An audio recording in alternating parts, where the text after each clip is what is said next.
I would love to be able to tell you at this point that my sewing corner is finished, but it isn't. I've been working on it.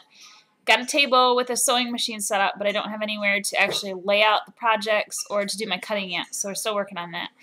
But today I'm going to show you a project that I'm going to do. It's a non-sewing project, but something that I'm going to do for a pinning board. Not pinning as in pinning my clothing, but pinning board for ideas, for fabrics that I'm really into at this time. My trends change just like everybody else's, so as they do, I try and change my inspiration and what's around me. It helps to keep my things updated. It also helps me from keeping from getting bored. That way I don't start projects and not finish them like normal. Keeps me moving forward and creating new things all the time. So what we're going to do is we're going to create a pinning board out of a piece of cardboard, some scrap fabric that I have, and some spray adhesive. So it's fairly straightforward, fairly simple to do. Most of you will even have the materials, besides maybe the spray glue, laying around your house. So it's a project that maybe you could do tonight. Thanks so much for joining. Okay, so here is our supplies that we need. I have a piece of cardboard that I literally cut off of a diaper box. You can make this any size that you want to. Basically, it just depends on what size cardboard you have and literally how big you want your pinning board to be. I'm just making a small one right now just so that I can get something up on the wall that I can put some of my ideas on. I have cut a piece of fabric. This fabric is just some scrap fabric that I had. I think I actually made my son's part of his Halloween costume out of this year. My camera keeps going in and out of focus. Sorry about that, guys. But it has been ironed. It's cut 2 inches wider and longer than what my cardboard is. I used my fabric cutting board, but you can use a pair of scissors. If you have just a regular cutting mat and a Stanley knife, you can use that as well. Okay, so let's get started. First of all, you just want to pick which side you want to have your front and which side you want to have your back. Even though it's going to be up against the wall, I'm not going to use this as a mobile pinning board, which basically is just one that you take with you wherever you go where you think you're going to create. So this is going to be my back, and this is going to be my front. Here is my glue that I'm going to be using. It's just a spray tacky glue. You want to shake this really well. I shook it before I started the video. And follow the directions on your can. This one is about 6 to 8 inches above the surface. And you just want to do back and forth sweeping motion.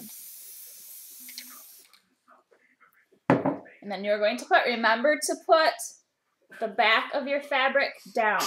Back of your fabric face down. And actually what I'm going to do is, and so everybody knows and doesn't freak out, this mat that I'm using when I'm getting tacky glue on, this is actually a spare mat. This is not one that I actually cut my fabric on. So I put my fabric down, and then I place my board on top of it so I can get it in the center. You remember you want to have about 1 inch clearance on each side. It doesn't have to be perfect.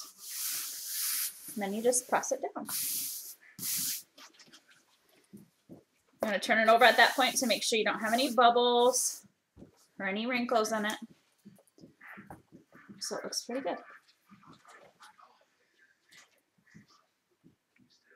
You can actually see a line right here. That's just a bump in the cardboard, but for me, no one else is going to see this really but myself, and by the time I get it covered with ideas, it's not going to really much matter. Then what you want to do is just spray a small line around the outside.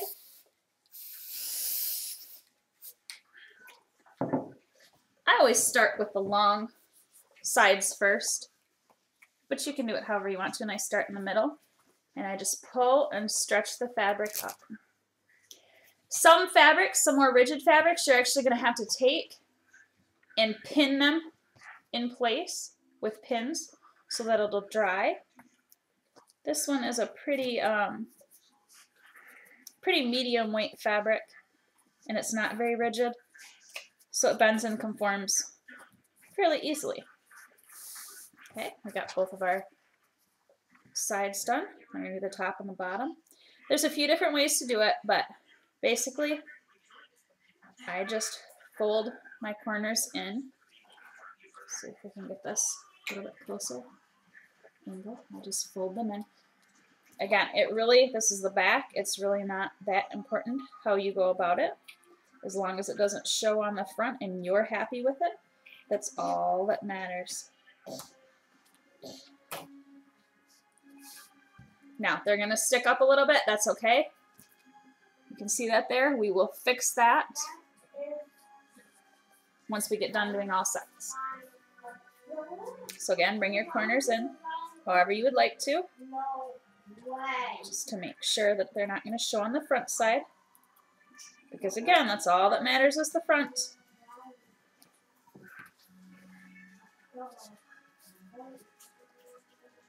And again, we got some little wingy dingies sticking out. Okay, so the next thing we're going to do is we're just going to go back. We're going to add just a little spot of spray to finish off the corners.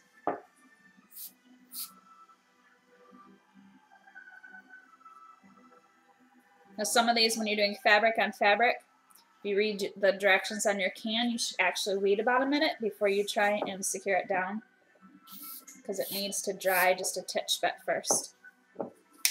Also, make sure that you're working in a well-ventilated area if you're going to be doing a large piece.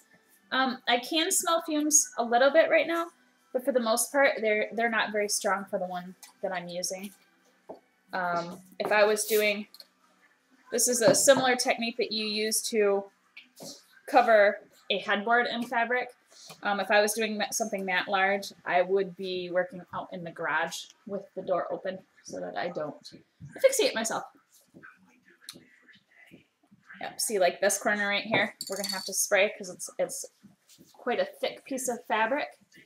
We're going to have to spray that and let it dry for a second before we can adhere that down finally.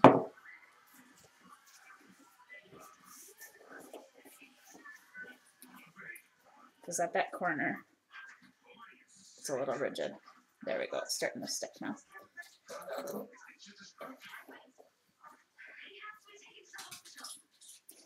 And we have a pinning board.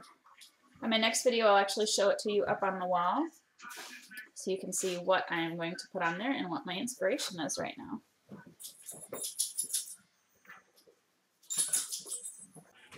Okay, so just like I said, the inspiration board is really simple, really straightforward, only took just a few minutes to make.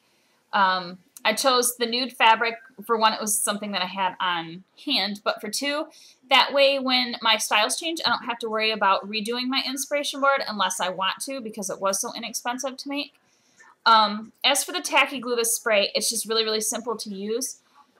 I believe that with most fabrics, especially medium to heavyweight fabrics, you would be able to just take a craft glue and dilute it down with water and brush it on with a paintbrush and use that as well. Make sure it starts to set up before you put your fabric on there, otherwise you're going to get a slip-slidey mess.